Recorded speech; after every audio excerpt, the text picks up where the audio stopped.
अस्सलाम वालेकुम नाज़रीन, रूबी न्यूज़ के साथ मैं हूं मोहम्मद अख्तर। सबसे पहले नजर डालते हैं सुर्खियों पर। मूसा नदी पर 14 ब्रिजेस की तामीर के मंसूबे के तहत रियासती वजीर ने रखा संगे बुनियाद। 545 करोड़ रुपये किए गए मख्तस। फतेहुल्ला गुड़ा में 4 लेन पर मुश्तमिल ब्रिज के कामों का इब्तिदा में होगा आगाज।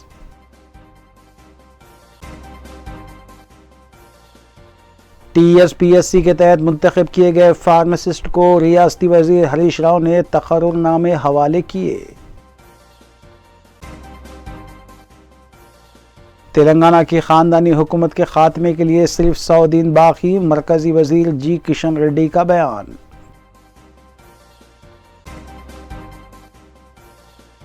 मुसलमान अपनी अमली ज़िंदगियों में उसवा हुस्ना को अपनाएं। दुनिया व दीन में कामयाबी के लिए मोहब्बत रसूल ज़रूरी। जलसे यौम रहमतुल्लिल आलमीन से सदर मजलिस बैरिस्टर असदुद्दीन ओवैसी का खुसूसी खिताब।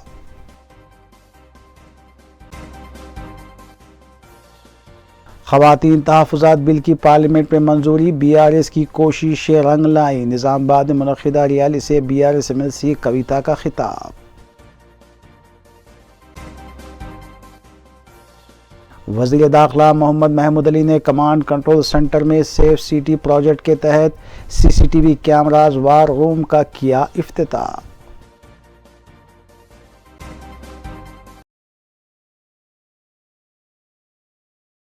अब खबरें तफसील से। रियासती वज़ीर दाखिला मोहम्मद महमूद अली ने कमांड कंट्रोल सेंटर में सेफ सिटी प्रोजेक्ट के तहत नस्ब किए गए 2500 CCTV कैमरों पर मुश्तमिल वार रूम और विजिटर गैलरी का इफ्तिताह अंजाम दिया। इस मौके पर कमिश्नर पुलिस हैदराबाद ने रियासती वज़ीर मोहम्मद महमूद अली और DGP M अंजनी कुमार का खैर मकदम किया और मज़कूरा प्रोजेक्ट का मुआयना भी करवाया। रियासती वज़ीर महमूद अली ने बताया कि तीनों कमिश्नरेट के तहत शहरियान यहाँ कायम इदारों के तहफ़्फ़ुज़ के लिए सेफ सिटी प्रोजेक्ट के तहत कई इक़दाम किए जा रहे हैं। इस मौके पर हैदराबाद सिटी पुलिस के आला ओहदेदार भी मौजूद थे। Police command control safe city project war room visitors gallery inauguration చేస్తున్నారు. తెలంగాణ వచ్చే ముందు అందరికీ చాలా డౌట్ ఉంది. తెలంగాణ వచ్చిన తర్వాత ల్యాండ్ ఆర్డర్ ఎట్లా కంట్రోల్ అవుతుంది. చాలామంది నేను ఆర్ఎంఎల్ సీఎం గారు వెంబడి ఉన్నారు. మూమెంట్లో పార్లమెంట్లో ఎవరెవరు పార్టీ ఉన్నారు అన్న లీడర్స్తో కలిసి ఒకటి మాట చెప్తున్నారు. సార్ మీ తెలంగాణ చెప్తున్నారు సపరేట్ కావాలి. మీ తెలంగాణలో నెక్స్టిజం ఉంది, కెర్నల్ రైట్స్ జరుగుతుంది, మీ దగ్గర ల్యాండ్ ఆర్డర్ బాగాలేదు, ఫార్మర్ సూసైడ్ చేస్తున్నారు, మీ దగ్గర ప్రతి డిస్ట్రిక్ట్ ఉంది. ఒకటి హైదరాబాద్ ఫార్వర్డ్ ఉన్నారు, మా 9 డిస్ట్రిక్ట్ చాలా బ్యాక్వర్డ్ ఉంది. మేము ఎట్లా తెలంగాణ వచ్చిన తర్వాత ఎట్లా కంట్రోల్ చేస్తున్నారు. మా ఆనబుల్ సీఎం గారు తెలంగాణ వచ్చిన తర్వాత ఫస్ట్ అంటే background of integrated command and control centre గురించి చాలా మీటింగ్స్ జరిగింది. అన్ని మీటింగ్స్ సెక్రటేరియట్లో ఆనరబుల్ సీఎం గారు సమక్షంలో చాలా ఐడియాస్ వచ్చింది. తర్వాత 3-4 టీమ్స్ ఫారిన్ కంట్రీస్లో ఎక్కడ మంచి ఫెసిలిటీస్ ఉన్నాయి. New York police department headquarters ఎట్లా ఉంది నాకు కూడా పంపించారు. 2 days I was there and చాలా మంచి పాయింట్స్, యూస్ఫుల్ పాయింట్స్ అన్నిలో ఇన్కార్పొరేట్ జరిగింది. మన సేఫ్టీ అండ్ సెక్యూరిటీ అంటే మన కంట్రీకి ఎకనామిక్ డెవలప్మెంట్కి ఫౌండేషన్లో ఇది మోస్ట్ ఇంపార్టెంట్ విషయం. ఈరోజు Hyderabad city, Cyberabad city, Rachakonda city and entire తెలంగాణలో ఫారిన్ కంట్రీస్ నుంచి పెద్ద top 500 companies they are ready to invest, they are investing. इदी बैकग्राउंड अंटे शहर हैदराबाद में पीर की दोपहर कई मुकामात पर बारिश हुई है। बारिश की वजह से दर्जे हरारत में आर्जी तौर पर कमी देखी गई। दोपहर के औकात में हुई बारिश की वजह से कई मुकामात पर ट्रैफिक जैम भी देखा गया। शहर के कई इलाकों जुबली हिल्स, बंजारा हिल्स, टोली चौकी, नामपल्ली के अलावा पुराने शहर के भी कई इलाकों में भी बारिश हुई, जिसकी वजह से सड़कों पर भी पानी जमा देखा गया।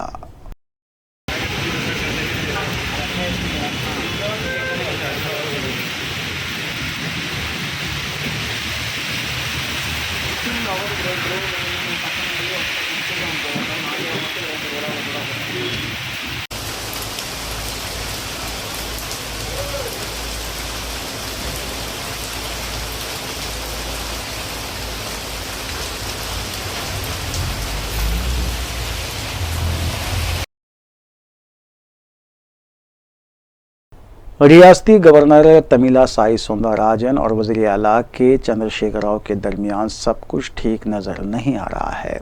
रियासती गवर्नर ने बीआरएस पार्टी की तरफ से गवर्नर कोटे के तहत एमएलसी ओहदे के लिए भेजे गए 2 नामों को मुस्तरद कर दिया है। बीआरएस पार्टी की जानिब से के सत्यनारायणा और डी शरवण के नाम भेजे गए थे, तहम गवर्नर ने दोनों उम्मीदवारों को एमएलसी ओहदे के लिए अनफिट करार देते हुए उनके नामों को मुस्तरद कर दिया। अब ये मामला भी गवर्नर और बीआरएस पार्टी के दरमियान कशीदगी का बायस बन सकता है।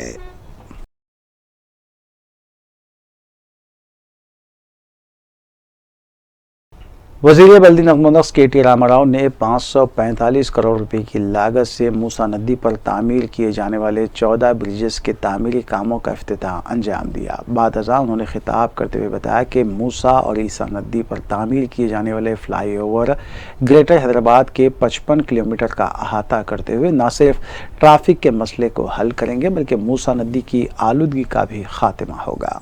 उन्होंने बताया कि वज़ीर आला के चंद्रशेखर राव ने SRDP प्रोजेक्ट को पाए तकमील करने के लिए 1000 करोड़ रुपये भी मंजूर किए थे। उन्होंने बताया कि अंबरपेट ताहियात नगर तक मेट्रो ट्रेन को भी तोसी दी जा रही है।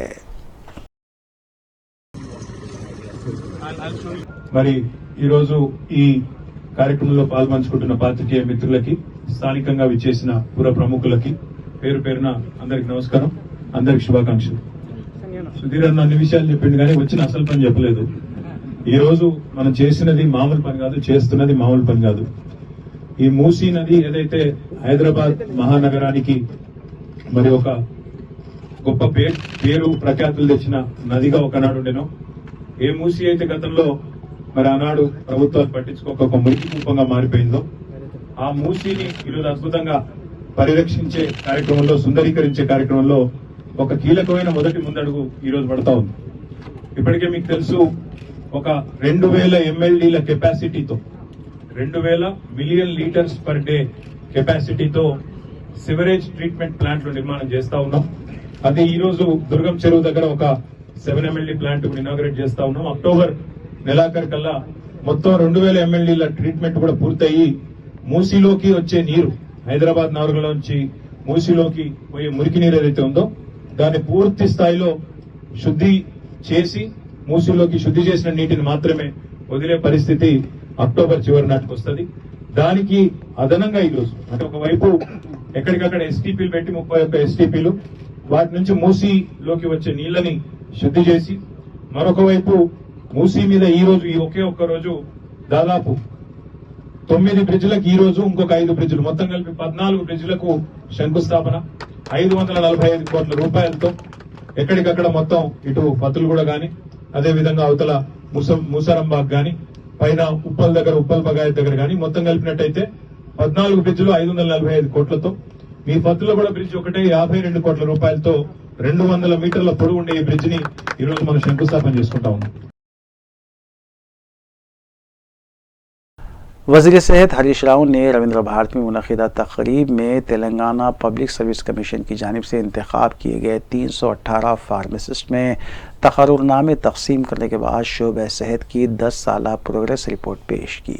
उन्होंने बताया कि तेलंगाना की तश्कील के बाद 21 मेडिकल और 18 नर्सिंग कॉलेजेस कायम करने के अलावा MMDS की 2000 नशिस्तों में इजाफा करते हुए उसे 8000 से ज़ायद नशिस्तों में तब्दील किया गया है। इसके अलावा हैदराबाद में 4 सुपर स्पेशलिटी हॉस्पिटल और वरंगल में हेल्थ सिटी का क़याम अमल में लाने के इक़दाम किए गए। उन्होंने कहा कि तेलंगाना की तश्कील से कबल रियासत तेलंगाना शोबे सेहत में 10वें नंबर पर था, जबकि रियासत की तश्कील के बाद अब रियासत तेलंगाना 3रे नंबर का एजाज़ हासिल कर चुका है। इसके अलावा आवाम में सरकारी दवाखानों में इलाज करवाने के लिए एतमाद भी पैदा हुआ है। ఈరోజు పబ్లిక్ సర్వీస్ కమిషన్ ద్వారా 310 మంది ఫార్మసిస్టులకు ఉద్యోగ నియామక పత్రాలను, మీ యొక్క ప్లేస్ ఆఫ్ పోస్టింగ్ ఆర్డర్స్ను ఇవాళ మీకు ఇవ్వడం నాకు కూడా చాలా సంతోషంగా ఉంది. వైద్య ఆరోగ్య శాఖలో చాలా నియామకాలు చేశాం, కానీ ఫార్మసిస్టుల నియామకం కొంత ఆలస్యమైంది. ఫార్మసిస్టుల కొరత ఉండేది. ఇది తొందరగా కావాలని అనుకున్నాం. ఇవాళ మీ రాకతో మరి ఫార్మసీలు కూడా బలోపేతమవుతాయని నేను ఆశిస్తా ఉన్నాను. ఎందుకంటే ఆసుపత్రి బాగా నడవాలంటే మందులు బాగుండాలి. ఆసుపత్రిలో మందులు బాగుండాలంటే మంచి ఫార్మసిస్ట్ ఉండాలి. ఎప్పటికప్పుడు స్టాక్ చూసుకొని సెంట్రల్ డ్రగ్ స్టోర్ నుంచి స్టాక్ మెయింటైన్ చేస్తూ డాక్టర్లకు పేషెంట్లకు అవసరమైనటువంటి మందులను ఎప్పటికప్పుడు అందించేయడంలో మీ పాత్ర చాలా ముఖ్యమైనటువంటిది. అందువల్ల ఈ 310 మంది ఇవాళ మీరు చేరడం అనేది చాలా సంతోషం. మీ అందరికీ మన వైద్య ఆరోగ్య శాఖ కుటుంబంలోకి పేరు పేరున స్వాగతం, సుస్వాగతం. मलकाजगिरी रुकन असम्बली एम हनुमंतराव, जिन्होंने 2 रोज़ कबल बीआरएस से इस्तीफ़ा दे दिया था, वो बहुत जल्द कांग्रेस में शमूलियत इख्तियार करेंगे। इस सिलसिले में पीर के रोज़ CLP कायद भट्टी विक्रमार्का, साबिक़ नायब वज़ीर आला दामोदर राज नरसिम्हा और साबिक़ रुकन पार्लियामेंट अंजन कुमार यादव ने रुकन असम्बली एम हनुमंतराव की क़यामगाह पहुँच कर उनसे मुलाकात की और उन्हें कांग्रेस में शमूलियत इख्तियार करने की तरग़ीब दी। बादशाह कांग्रेस कायद दामोदर राज नरसिम्हा ने बताया कि हनुमंतराव को टिकट देने का फैसला आला कमान करेगी, लेकिन उन्होंने एम हनुमंतराव से सिर्फ कांग्रेस में शमूलियत इख्तियार करने से मुताल्लिक़ ही बात की है।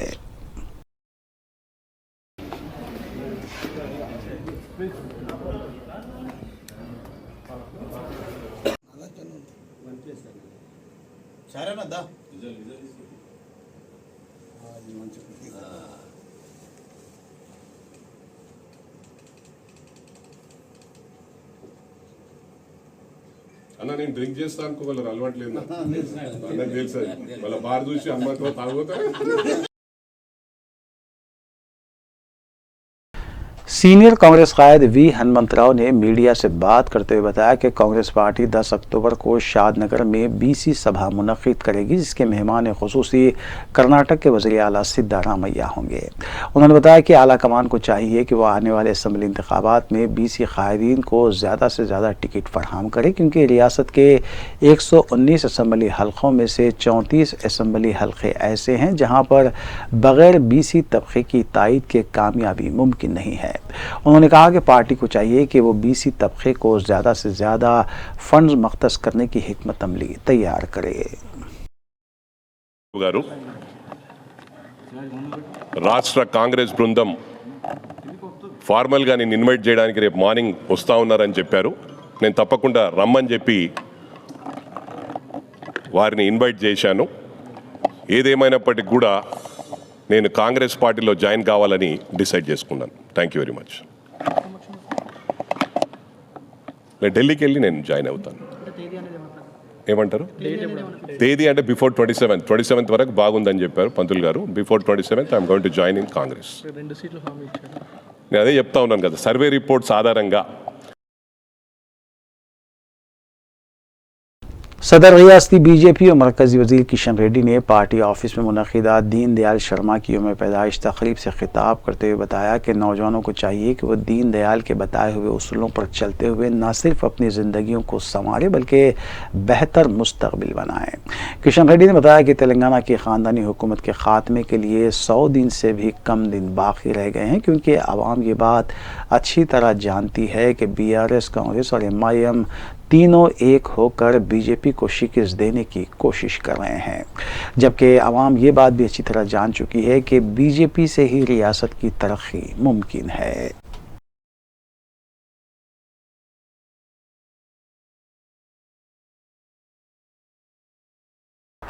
BRS की रुकन कौंसिल के कविता ने आज निज़ामाबाद में रैली में हिस्सा लिया। ख़वातीन तहफ़्फ़ुज़ात बिल की मंजूरी के बाद पहली बार कविता निज़ामाबाद पहुंची थी। मुकामी पार्टी कारकुनों की जानिब से उनका वालेहाना इस्तक़बाल किया गया।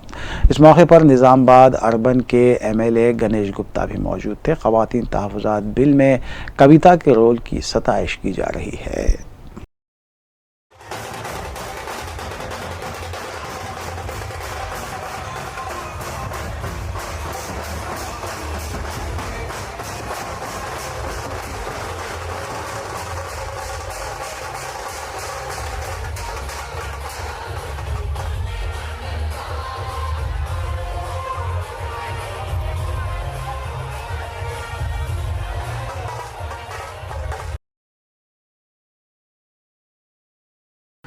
तेलंगाना हाईकोर्ट ने हुसैन सागर झील में पीओपी गणेश मूर्तियों का विसर्जन न करने की हिदायत दी है। तफसीलात के मुताबिक माहौलियात के तहफ़्फ़ुज़ के सिलसिले में यह फैसला किया गया है। हाईकोर्ट ने रियासती इंतज़ामिया बशमुल कमिश्नर पुलिस और अजीम तर बल्दिया हैदराबाद के कमिश्नर को भी अहकाम जारी किए हैं। अदालत ने हिदायत दी है कि पीओपी मूर्तियों का विसर्जन आर्जी तौर पर कायम की जा रही झीलों में किया जाए।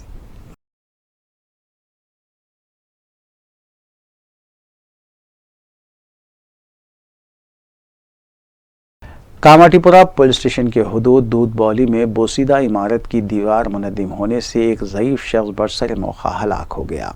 महलूक की शिनाख्त नंद कुमार की हैसियत से की गई है। इत्तला मिलते ही मुतल्लिक़ा कॉरपोरेटर मोहम्मद सलीम भी मुकाम वाक़े पर पहुँच गए। उन्होंने महल के पसमानदागान से इजहार ताज़ियत किया। उन्होंने कहा कि इंतज़ामिया की तरफ से जो भी मुमकिन मदद हो सकती है उसके लिए नुमाइंदगी की जाएगी।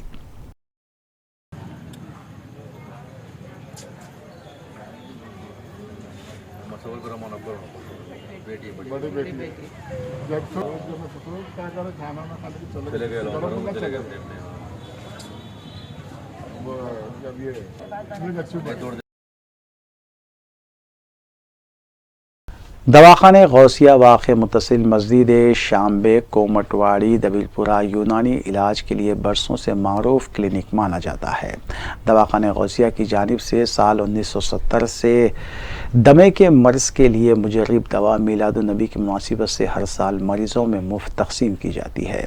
हकीम व डॉक्टर M.A. मजीद अली क़ादरी के मुताबिक हकीम हाफिज़ मीर सादिक अली क़ादरी की सरपरस्ती और निगरानी में मुस्कुरा दवा 27 सितंबर शाम 5 बजे से क्लिनिक पर मुफ्त तकसीम की जाएगी। ज़रूरतमंद हज़रात व ख़वातीन 25 सितंबर तक अपने नाम 11 बजे तक 4 बजे दिन रजिस्टर करवा सकते हैं। मज़ीद तफसीलात के लिए मोबाइल नंबरात 9949382546 या फिर 0402441680 पर रब्त किया जा सकता है।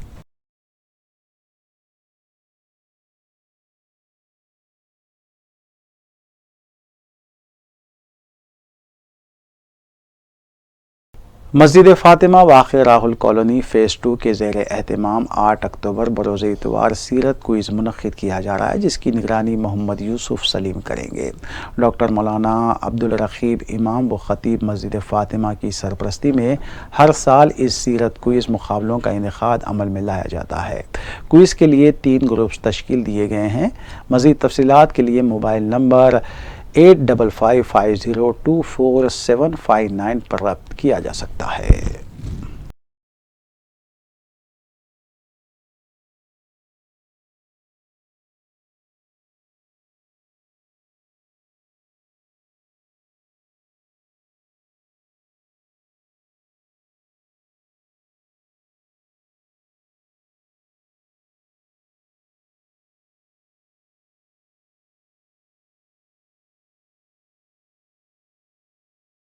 बल्लागुड़े में वाक़े अशोक विहार अपार्टमेंट में सरक़े की वारदात अंजाम दी गई, जिसके दौरान सारिक़ीन ने 61 तोले सोना और 1 लाख रुपये नकद रकम उड़ा ली। इस सिलसिले में राजेंद्र नगर पुलिस स्टेशन में शिकायत दर्ज करवाई गई है।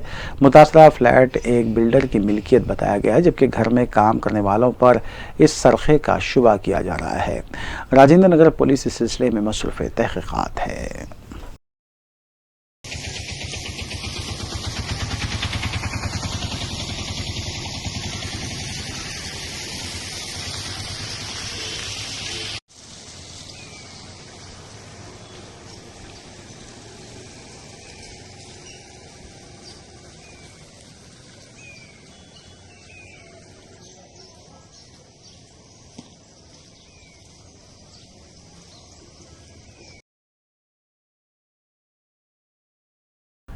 सदर कुल हिंद मजलिस इत्तेहाद मुस्लिमीन और रुकन पार्लिमान हैदराबाद बैरिस्टर असदुद्दीन ओवैसी ने मुसलमानों को तलकीन की है कि वे उसवा हुस्ना को अपनी अमली ज़िंदगियों में अपनाएं, क्योंकि मोहब्बत रसूल ही दुनिया और आखिरत में कामयाबी की ज़मानत है।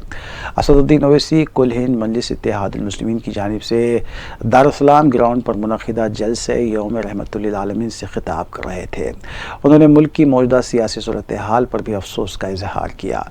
इस जलसे से मेहमान मुक़र्रर अल्लामा मौलाना तौसीफ रज़ा मिसबाही मुतवत्तिन उत्तर प्रदेश ने इस जलसे से खिताब करते हुए सीरत के मुख्तलिफ पहलुओं को उजागर किया। मुकामी उलमा इकराम और मशाइख निज़ाम ने जलसे को खिताब किया।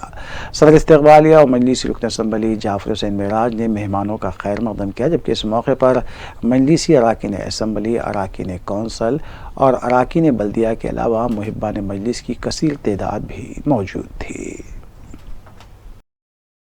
क्योंकि हमारा ईमान ये है कि जब हशर का मैदान होगा तो कोई अपनी आमाल से जन्नत में नहीं जाएगा, अगर जाएगा तो आका की शिफात से जाएगा।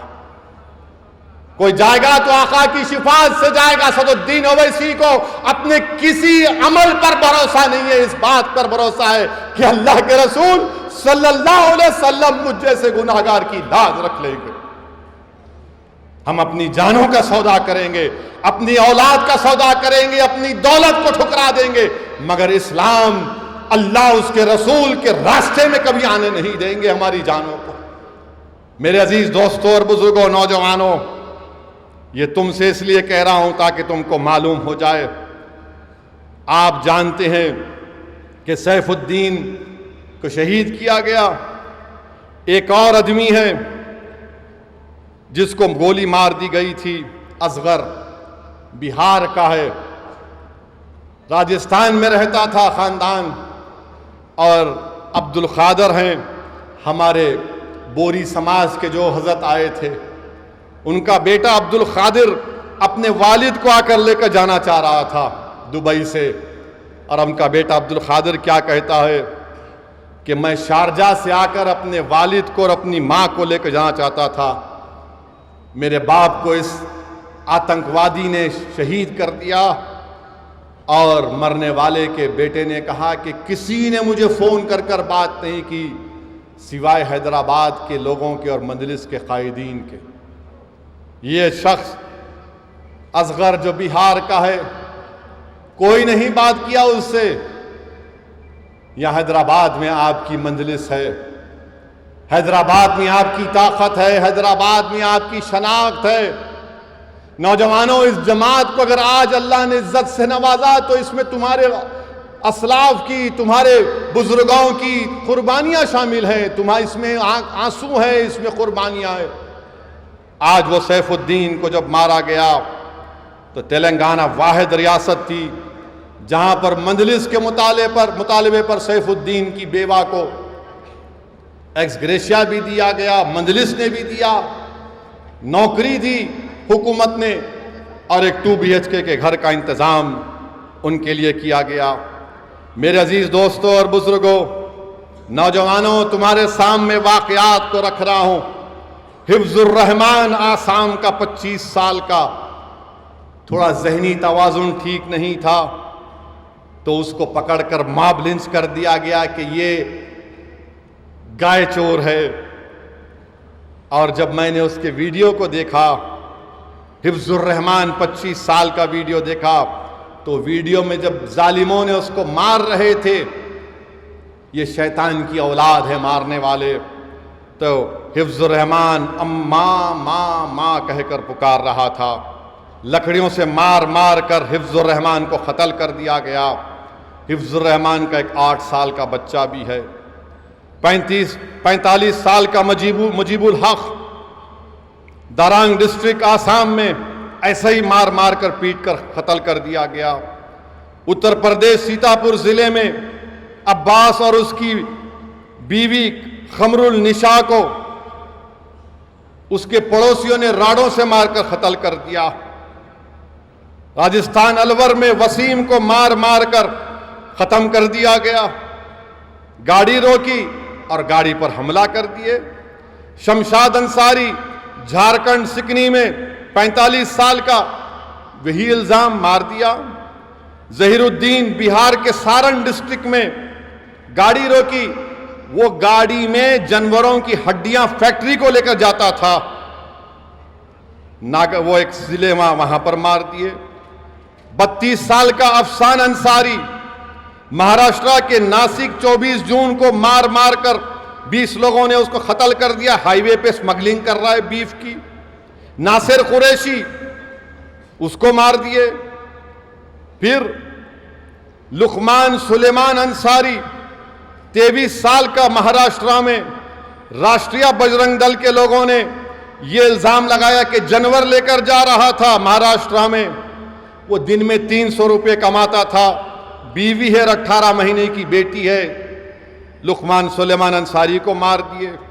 सतारा डिस्ट्रिक्ट नूरुल हसन को, 31 साल का सिविल इंजीनियर है, सतारा डिस्ट्रिक्ट में मंसूबाबंद तरीके से खुद फेसबुक पर किसी का अकाउंट हैक करके गैर गलत लिख दिए, जुलूस लेकर आए, मस्जिद के अंदर घुसकर नूरुल हसन को कत्ल कर दिए।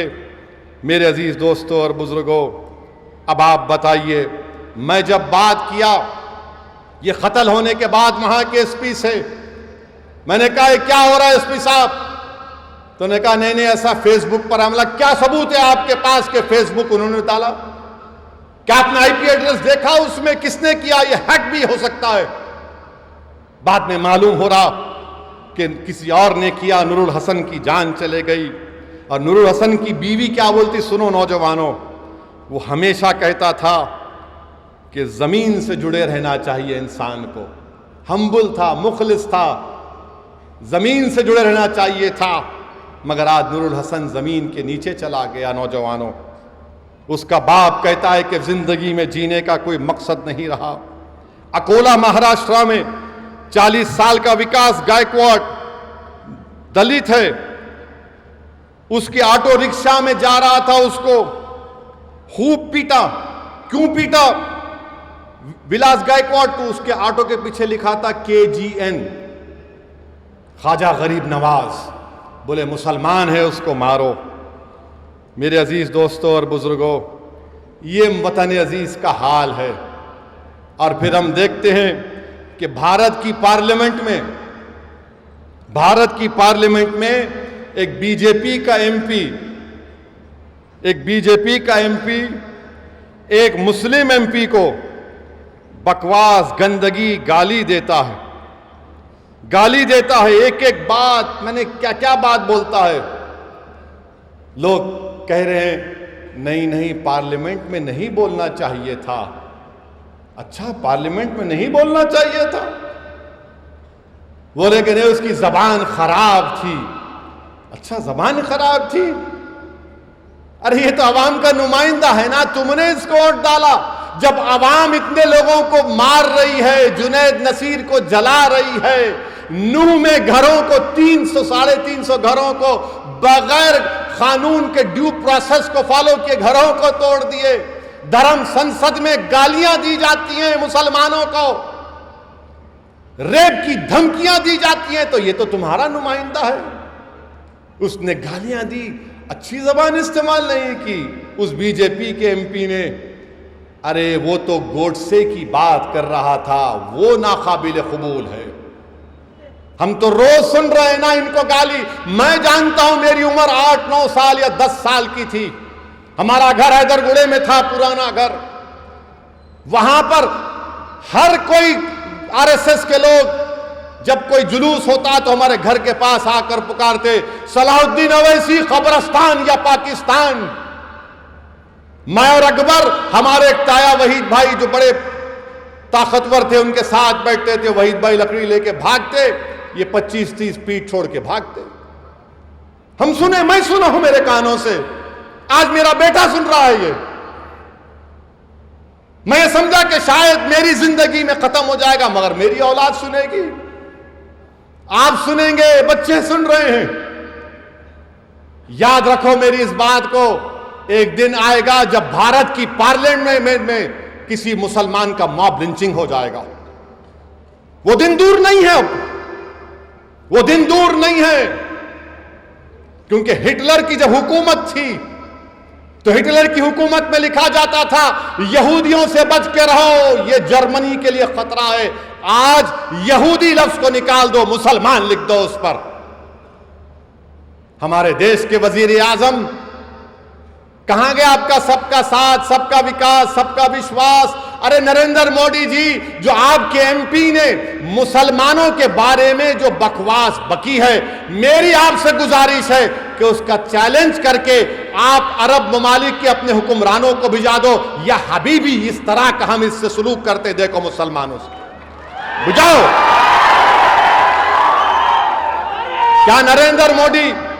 क्या नरेंद्र मोदी अपने एमपी की स्पीच का अरबी में ट्रांसलेट करके मोहम्मद बिन सुल्तान, मोहम्मद बिन जैद को भिजाएंगे?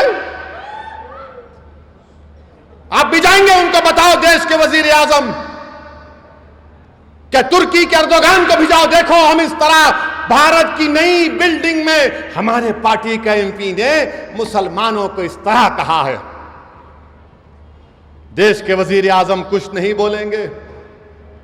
जुनैद नसीर मर गए, वजीर आजम मुंह नहीं खोलते। ट्रेन में 3-3 मुसलमानों को नाम पूछकर गोली मार दी गई, वजीर आजम कुछ नहीं बोलेंगे। पीटा जा रहा है, सतारा में मारा गया, कुछ नहीं। अरे सतारा में तो जो बच्चा शहीद हुआ, अरे देवेंद्र फडणवीस तुम्हारे आदमी ने जुलूस को निकाला था। तुम होम मिनिस्टर रहकर तुम्हारा आदमी सतारा की मस्जिद में घुसता है माप को लेकर।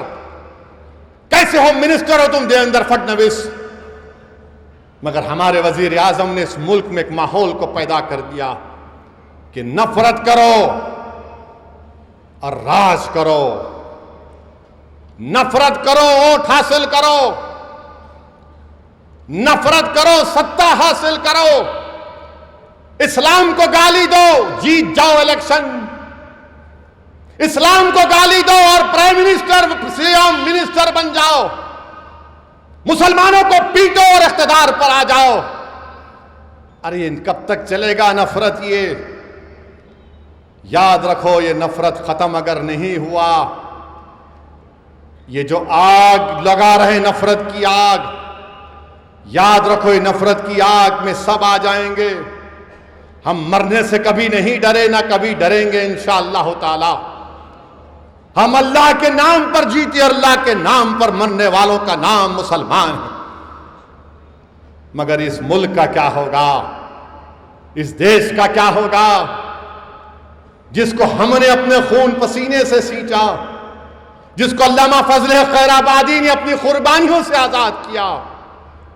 इस मुल्क को आजाद कराने के लिए हमारे उलमाए कराम ने जिहाद का फतवा दिया। मौलवी अलाउद्दीन, मौलवी इस्माइल काला पानी की सजा काटे। मगर आज देश की पार्लियामेंट में गाली दी जा रही है और बीजेपी सिर्फ उसको नोटिस देती है, लव लेटर देती है। मैं पूछना चाहता हूं देश के प्रधानमंत्री, अगर यही बात कोई आपके बारे में करता तो क्या होता इस देश में? बोलो वजीर आजम, अगर कोई ये अनाप शनाप गंदगी आपके बारे में कोई बोल देता तो क्या करते आप? आपकी पार्टी के लोग बंद मनाते, बोलने वाले के घर को जला देते। खामोशी इसलिए है क्योंकि गाली मुसलमान को दी जा रही है। सन्नाटा इसलिए है क्योंकि मुसलमान मर रहा है। याद रखो, ये देश के लिए ठीक नहीं है। मेरे अजीज दोस्तों और बुजुर्गों, मैंने किसी जगह पर पढ़ा था, नौजवानों मैं तुमसे कह रहा हूं, सुनो मेरी इस बात को, वो मर्द नहीं जो डर जाए, वो मर्द नहीं जो डर जाए, वो मर्द नहीं जो डर जाए हालात के खूनी मंजर से, वो मर्द नहीं जो डर जाए हालात के खूनी मंजर से। जिस हाल में जीना मुश्किल हो उस हाल में जीना मर्दी है, जिस हाल में जीना मुश्किल हो उस हाल में जीना मर्दी है। हमारे जिस्म जख्मों से जोर सही तुम अपने शिकस्ता तीर गिनो, हमारे जिस्म जख्मों से जोर सही तुम अपने शिकस्ता तीर गिनो। खुद अहले तरकश बोलेंगे ये बाजी किसने हारी है, खुद अहले तरकश बोलेंगे ये बाजी किसने हारी। ये बाजी हक की बाजी है, ये बाजी तुम ही हारोगे, तुम ही हारोगे। मेरे अजीज दोस्तों और बुजुर्गों, और याद रखो मुसलमानों, याद रखो मेरे भारत के सेकुलर हिंदू लोगों, भाइयों और बहनों, याद रखो मेरे मुल्क के दलितों, आदिवासियों, जो नफरत को नहीं मानते, जो मोहब्बत को मानते हैं, आज आपको खड़े होना पड़ेगा।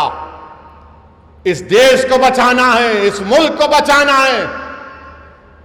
और किसी ने अच्छा कहा था कि जो आज खड़े हैं, जो आज खड़े होकर नसीर और जुनैद के कातिलों से मुकाबला कर रहे हैं, जो चेतन जैसे जालिम का मुकाबला कर रहे हैं, जो नूरुल हसन के कातिलों से मुकाबला कर रहे हैं, किसी ने अच्छा लिखा उनके बारे में, वफा के रास्ते के सब मुसाफिर गवाही देंगे कि तुम खड़े थे। शहर का सूरज गवाही देगा, जब अंधेरों की कोख से निकलने वाले ये सोचे थे, जब अंधेरों की कोख से निकलने वाले ये सोचे थे, ये सब मसीहा मर चुके हैं, मगर तुम खड़े थे। आज आपको और हमको खड़े रहना। और कैसे खड़े रहोगे?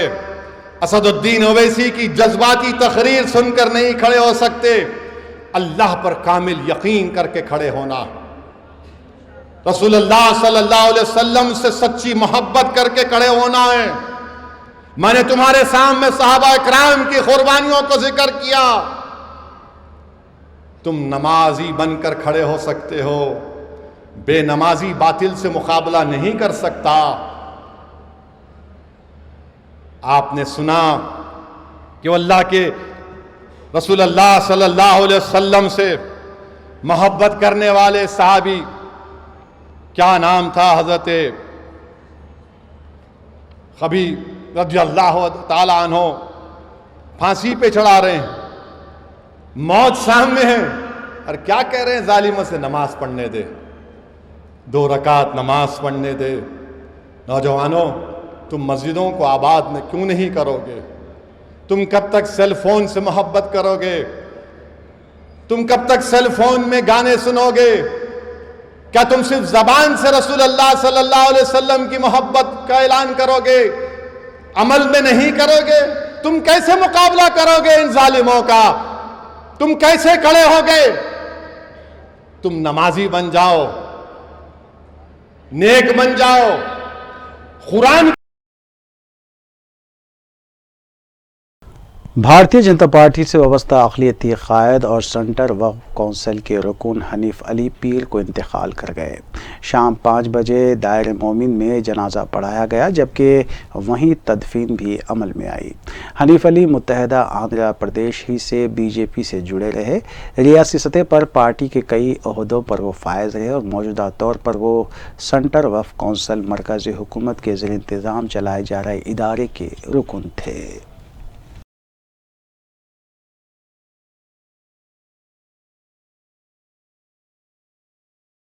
Qutb Shahi heritage fans culture and sports association के ज़ेर एहतमाम अल्लामा इकबाल हॉल वाक़ निज़ाम कॉलोनी टोली चौकी में बयाद मोहम्मद फ़याज़ुद्दीन मरहूम एक गैर तरही मुशायरे का अहतमाम किया गया।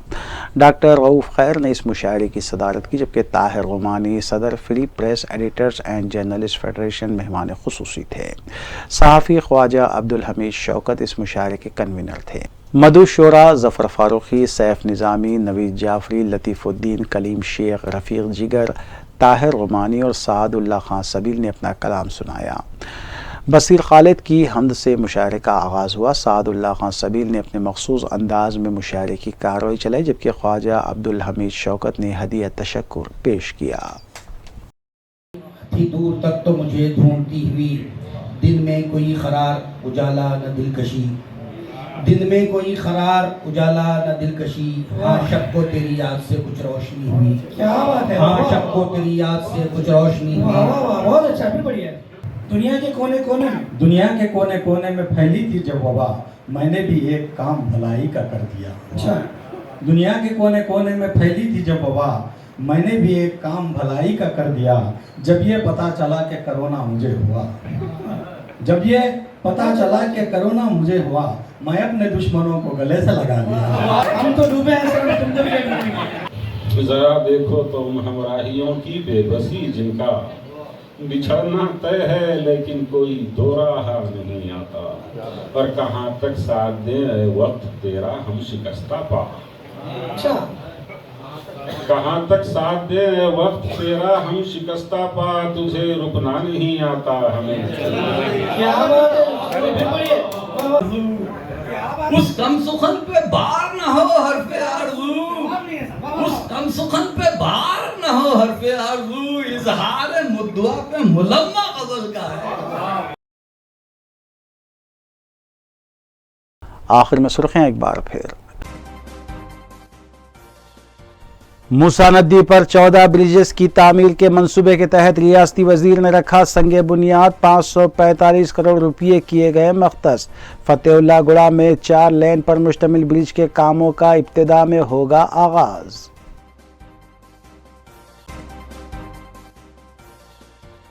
TSPSC के तहत मुंतखब किए गए फार्मासिस्ट को रियासती वजीर हरीश राव ने तकर्रुरनामे हवाले किए। तेलंगाना की खानदानी हुकूमत के खात्मे के लिए सिर्फ 100 दिन बाकी, मरकजी वजीर जी किशन रेड्डी का बयान।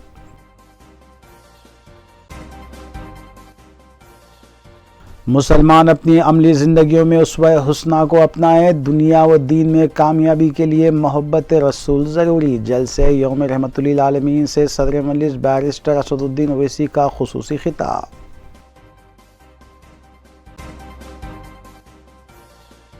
ख़वातीन तहफ़्फ़ुज़ात बिल की पार्लियामेंट में मंजूरी, BRS की कोशिश रंग लाई। निज़ामाबाद में मुनक़िदा रैली से BRS MLC कविता का खिताब।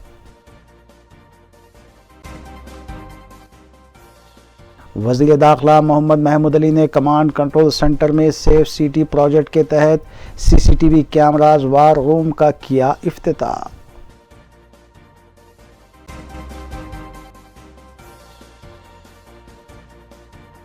नाज़रीन, रूबी न्यूज़ की फीडबैक के लिए स्क्रीन पर दिए गए नंबर पर आप कॉल कर सकते हैं या ईमेल के ज़रिए हमें पैगाम भी भेज सकते हैं। इसी के साथ रूबी न्यूज़ ही इख्तिताम पज़ीर होती है। रूबी न्यूज़ की सारी टीम को दीजिए इजाज़त। अल्लाह हाफ़िज़।